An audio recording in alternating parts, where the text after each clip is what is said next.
Okay students, पिछले video में हम लोगों ने इनवर्स ऑफ फंक्शन या फंक्शन इनवर्टिबल कब होता है पढ़ा था 8th वीडियो में। तो 9th वीडियो हमारे सामने है। हम लोग इस वीडियो में फंक्शन के इस पार्ट में हम लोग पढ़ेंगे domain and range of real function. तो जो रियल फंक्शंस होते हैं उनके डोमेन और रेंज कैसे फाइंड कर सकते हैं। डोमेन रेंज के बारे में आपको पहले पढ़ा है आपने, वो सारी चीजें आपको पता है, लेकिन अब हम लोग फाइंड करेंगे वैल्यू को डोमेन और रेंज की। तो एक्चुअल में डोमेन रेंज होता क्या है ये हम लोग पहले समझते हैं। तो domain and range of real function, तो इसके लिए ध्यान देंगे कि let y is equals to f x be any function. y is equals to f x be any function का मतलब हो गया कि y इज इक्वल्स टू, चलो भाई लाइक एज एफ एक्स है, या इसको ऐसे भी f x is equal to जैसे मान लिया 3x plus 2 upon x minus 1, ये हमको एक फंक्शन दे दिया गया। ठीक है, रियल वैल्यूड फंक्शन कहलाता है। तो ऐसा या इस तरह से कोई भी हो, उसमें डोमेन और रेंज को हम कैसे पता करेंगे। तो अब जैसा कि आप देख रहे हैं कि एफ एक्स को इतना है और y is equal to f x है, तो हम लोग थोड़ा सा कन्वीनियंट के लिए एफ एक्स की वैल्यू जो यहां पर है उसके प्लेस पर y रख देंगे। तो y is equal to 3x plus 2 upon x minus 1, ये बन जाता है। अब यहां पर डोमेन क्या चीज है, जैसा कि डोमेन डेफिनेशन में है वो ध्यान देंगे। तो डोमेन क्या हो, ध्यान दीजिए। Domain of any function is a set of all the values of x for which y be defined. Correct, मतलब डोमेन जो है फंक्शन का वो x की उन सभी वैल्यूज का सेट है जिसके लिए y डिफाइंड है। क्लियर।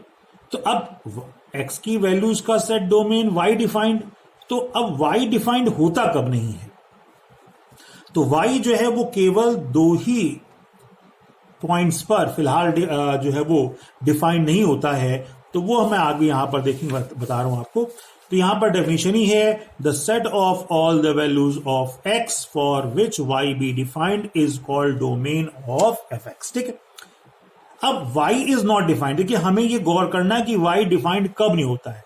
बस हमको वो पकड़ लेना कि भाई इन पॉइंट पर y डिफाइंड नहीं है, तो ये जो x की वैल्यूज हैं ये डोमेन नहीं होंगी। तो ये बात ध्यान देना कि y डिफाइंड कब नहीं होता है। तो यहां पर y is not defined if y is equals to under root minus times of any constant. का मतलब y की वैल्यू जो है अंडर रूट में अगर माइनस आती है x की किसी भी वैल्यू के लिए, y अगर अंडर रूट के अंदर माइनस आ जाता है तो y जो है वो क्या होगा, नॉट डिफाइंड कहलाएगा। या y की जो वैल्यू है वो समथिंग, कोई भी कांस्टेंट अपॉन में जीरो आ जाए।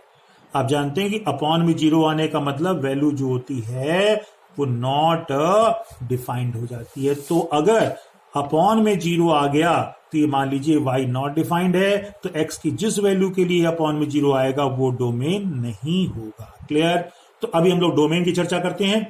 तो अब ये दो बात ध्यान रखिएगा, क्या डोमेन को निकालने के लिए y की कोई भी वैल्यू अंडर रूट में नेगेटिव नहीं आनी चाहिए और y की वैल्यू अपॉन में जीरो नहीं आनी चाहिए इस तरह से। तो उन वैल्यू को छोड़कर बाकी सभी वैल्यू डोमेन कहलाती हैं। तो फिलहाल एग्जाम्पल देखते हैं हम लोग यहां पर। ध्यान दीजिए, find the domain of f x is equals to x plus 1 upon x minus 2। तो हमें डोमेन निकालना है। तो मैंने आपको बताया था डोमेन के लिए y को क्या मानते हैं, एफ एक्स को क्या ले लेते हैं, y। तो ये जो फंक्शन हमारा हो गया y is equals to x plus 1 upon x minus 2, ये हमारे सामने आ जाता है। और जब ये आ गया है y is equal to this, तो अब यहां पर x की वो सारी वैल्यूज जो हैं, x की वो सभी वैल्यूज का सेट डोमेन कहलाएगी जिसके लिए y डिफाइंड होगा। तो हम लोग ये पता करें कि y डिफाइंड कब नहीं होगा। तो y डिफाइंड दो ही चीज में नहीं होता है, या तो अंडर रूट में माइनस आ जाए या समथिंग अपॉन में जीरो आ जाए। तो भाई अगर इसको गौर से देखो तो रूट तो कोई है ही नहीं। जब रूट नहीं है तो रूट में नेगेटिव तो आ ही नहीं सकता है। हाँ, अपॉन में जरूर है, अपॉन में 0 आ सकता है। तो अब अगर ये डिनोमिनेटर 0 हो जाएगा तो y डिफाइंड नहीं होगा, तो डोमेन के लिए 0 नहीं होना चाहिए। तो लिखा है here y is not defined, कब? जब डिनोमिनेटर x माइनस 2 क्या हो जाए, डिफाइंड 0 हो जाए, सॉरी, तो नॉट डिफाइंड होगा। तो डोमेन के लिए ये x माइनस 2 क्या होना चाहिए, 0 नहीं होना चाहिए, डज नॉट इक्वल टू 2। तो अब जब x minus 2 does not equal to 2 तो x does not equal to 2, x minus 2 0 नहीं होगा, तो x 2 के इक्वल होना चाहिए। अब x अगर 2 के इक्वल नहीं है तो बस यही इसी वैल्यू से इसको खतरा है, बाकी कोई भी रखो कोई फर्क नहीं पड़ता, सभी के लिए y डिफाइंड। तो क्या लिखोगे, डोमेन क्या हो गया, domain all real numbers, R means all real number, except means minus कर दिया किसको, इस 2 को हमेशा सेट के फॉर्म में ही जो नंबर एक्सेप्टेबल नहीं होते हैं वो आप लिख, क्योंकि रियल नंबर एक सेट है, सेट में से सेट को ही माइनस या प्लस किया जा सकता है, क्लियर। तो ये आपका डोमेन मिल जाता है, अंडरस्टूड। तो अब हम लोग चलो एक और क्वेश्चन को देखते हैं, थोड़ा सा अलग। जैसा कहा गया है कि find the domain of f x is equals to x square plus 2x plus 1 upon x square minus x minus 6। तो फिर वही बात, एफ एक्स डोमेन के लिए क्या करते थे, एफ एक्स को y लेते थे, तो यहां पर ये हमारा क्या हो जाएगा, y इज इक्वल्स टू, ये चीज आ गई कि नहीं आ गई, तो फिर इसको अगर y एज्यूम कर लेते थे। तो अब आप देखें y डिफाइंड कब नहीं होता है, y डिफाइंड तब नहीं होता है जब अंडर रूट में माइनस आ जाए या डिनोमिनेटर 0 हो जाए। तो x की अगर आप देखें यहां पर देखने से क्लियर है कि x की किसी भी वैल्यू के लिए, x की किसी भी रियल वैल्यू के लिए y तो रूट में कभी आ ही नहीं सकता, क्योंकि रूट तो यहां है ही नहीं, और जब रूट है नहीं तो इससे डरने की जरूरत ही नहीं है। अब कंसंट्रेट इस पर करते हैं, तो भाई ये डिनोमिनेटर 0 नहीं होना चाहिए, डिनोमिनेटर x की जिन जिन वैल्यू के लिए 0 हो गया वो वैल्यू आपकी डोमेन नहीं कहलाएंगी। तो for domain this denominator x square minus x plus 6 does not equal to 0 होगा, क्लियर। और जब 0 नहीं होना चाहिए तो अब इसको हम लोग क्या करेंगे, सॉल्व करेंगे। तो कैसे सॉल्व करते हैं वो ध्यान देंगे। तो आपको अच्छे से पता है ये क्वाड्रेटिक इक्वेशन है, क्वाड्रेटिक इक्वेशन को सॉल्व करने के लिए आप क्या करते थे भाई, फैक्टराइज करते थे। तो यहां पर हम लोग ने क्या किया, इसका फैक्टर कर लिया, तो जब फैक्टर किया तो x plus 2 x minus 3 does not equal to 0।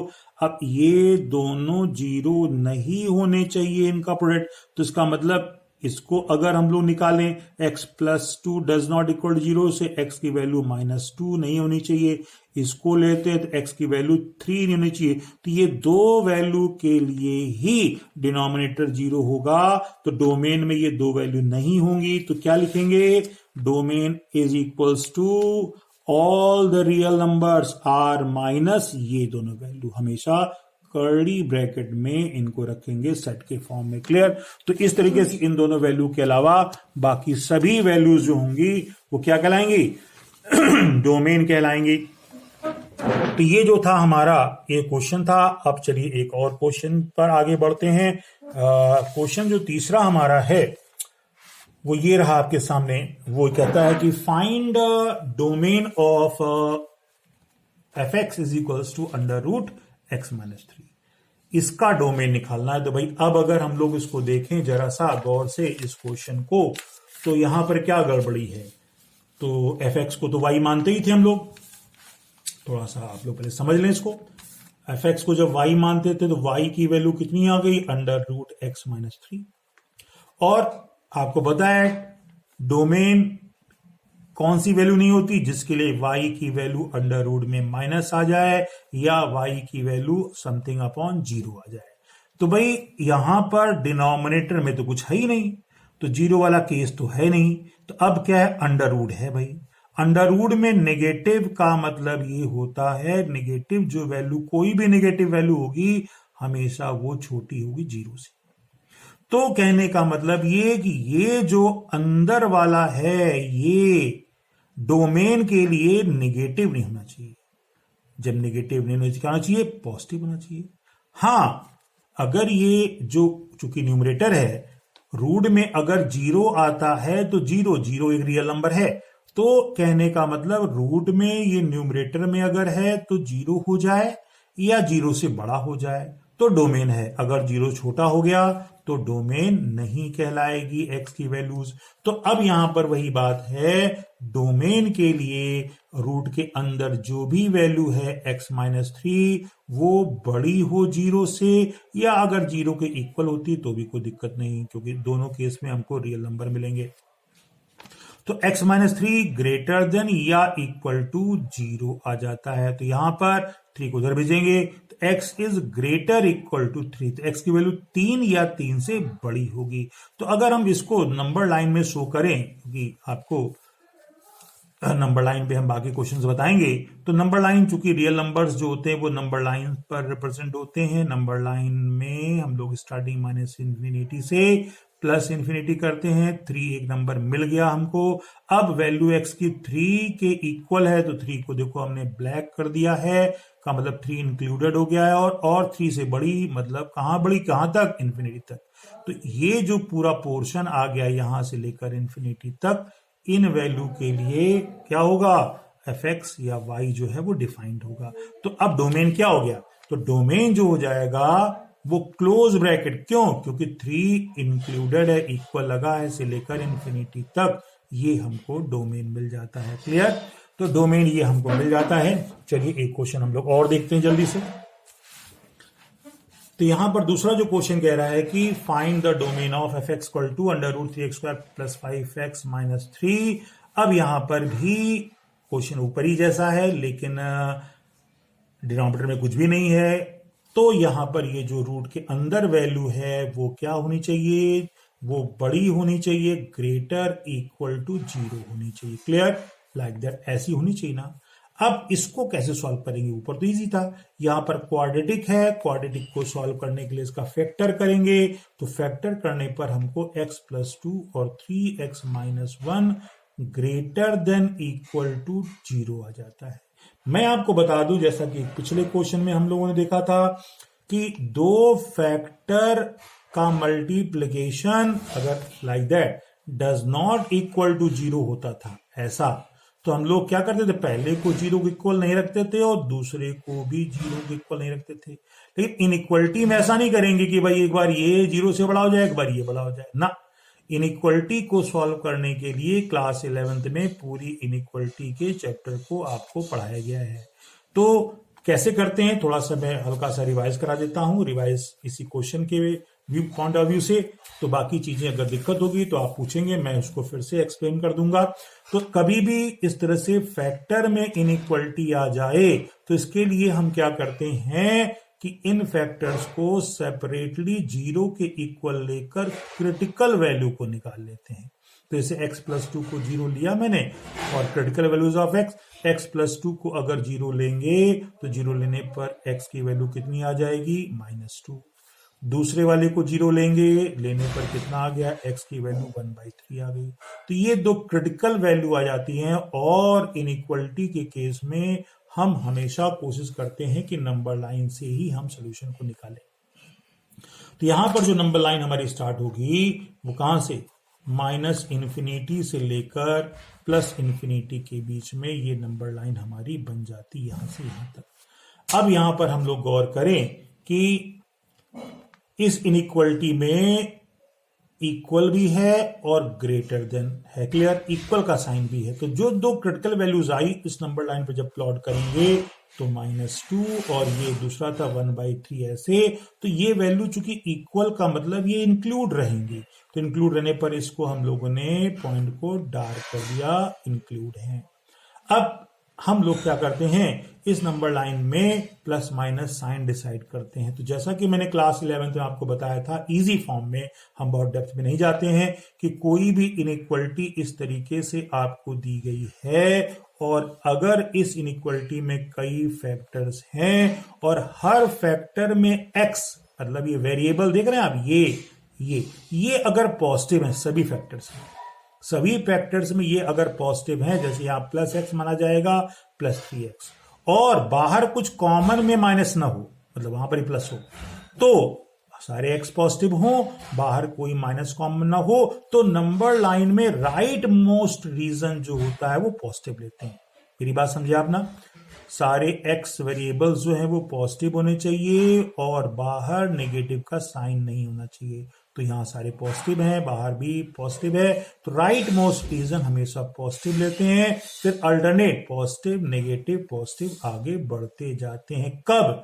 जब जितने भी फैक्टर हैं वो लीनियर हो, मतलब पावर 1 हो, तब ऐसा करते हैं।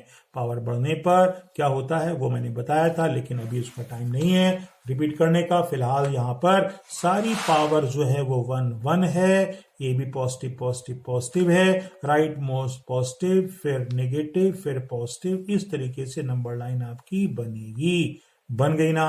अच्छा, तो अब हमको क्या चाहिए?